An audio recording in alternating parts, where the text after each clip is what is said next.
What's up, everyone? Welcome back to the channel. So this is going to be my update on my M151 project. It's been a few weeks since I made a video on it, but I have gotten the power pack in. I've got the motor bolted down with new motor mounts. I've got new transmission mounts as well. I just got to bolt the transmission down to the cross member. I have put a new fuel pump on it.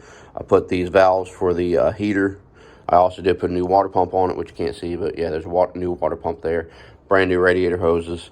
The old radiator was leaking, so I had this one sitting here, so I put it in.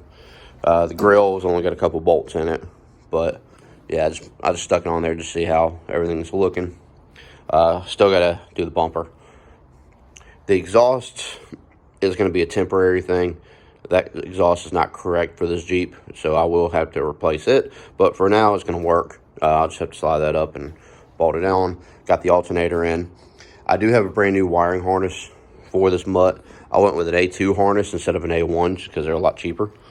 I have got the fuel tank sitting here. I still need to put the sending unit in, and I need to bolt that down. I had to buy a gasket for this. So for the filter housing. So if you ever go online to buy one of these filter housings, because mine was messed up, they do not come with the cork gasket. So make sure you get the cork gasket as well. Same thing with this one here.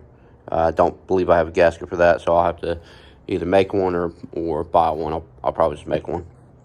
I still got to do some more work in here. I know I'm kind of going about this, a weird way, but I don't really care. This is my project. I'm doing it the way I want to do it. I've gotten the front brakes done. Those are completely rebuilt. I've got new brake line coming to here. I had to take the T-connector off. That's bolted in about right there. There'll be a line that comes out of your master cylinder, goes in the T-connector, and then sends brake fluid to the front and to the rear. I pulled that out, cleaned it off. I had to cut the brake line out, I had to cut the brake line here, and then pulled that out, got the old brake line out. So I'm going to start working my way back. And I've got new wheel cylinders for the rear. I also have brand new brake lines all the way around, so this thing will be good to go.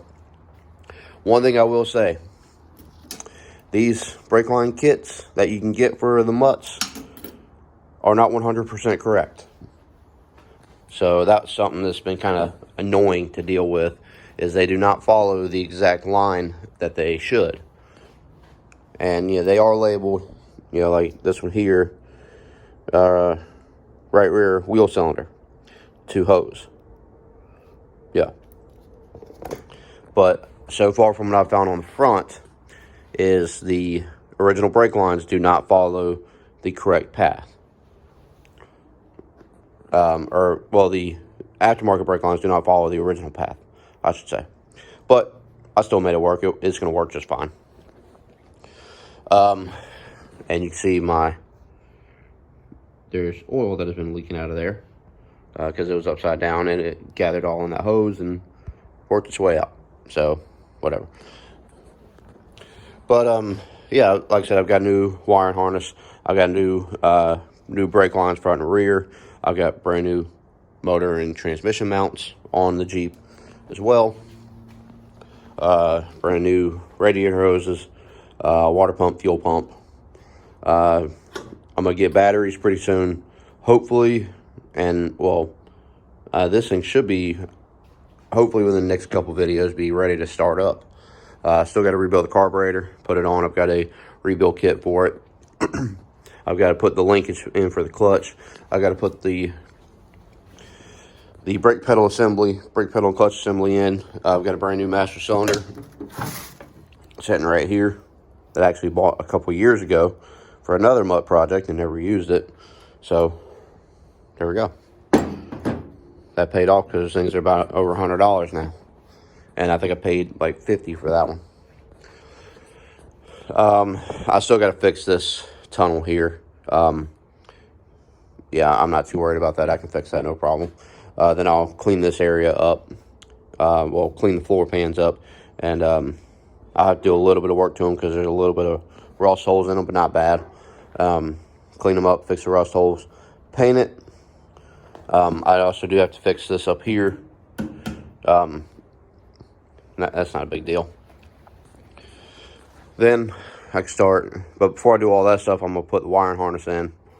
After I finish brake lines, I'm going to do the wiring harness and go from there.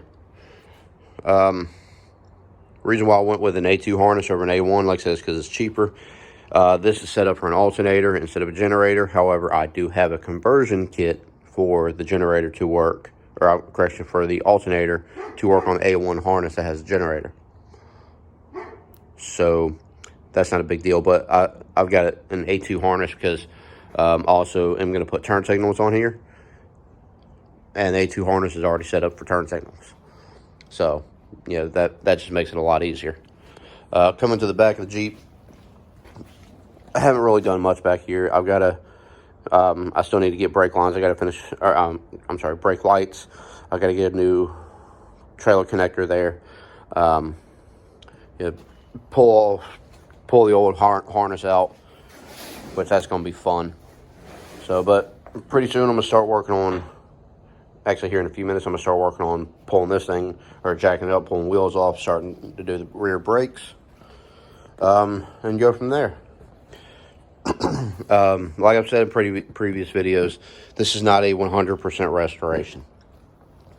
So, don't comment down in the comment section, oh, you're doing this, that, whatever. I don't really care. This is my Jeep. I'm going to do it the way I want to do it. And I'm doing it on a budget. I'm not going to sit here and spend, 8 months to a year trying to fix this thing. It's a toy. I'm gonna be rough with it. I'm not gonna beat it up, but I'm gonna take it on trails, and it's gonna get scratched up and dinged up. I'm not too worried about that. So, yeah. Like I said, this is my Jeep. I'm gonna do it the way I want to do it. But yeah, that's really about it as of right now. I do have some new boots to put on. Like I said, on the clutch linkage there. I've got to bolt clutch linkage in to that rod and go from there. I do have a new boot to go there.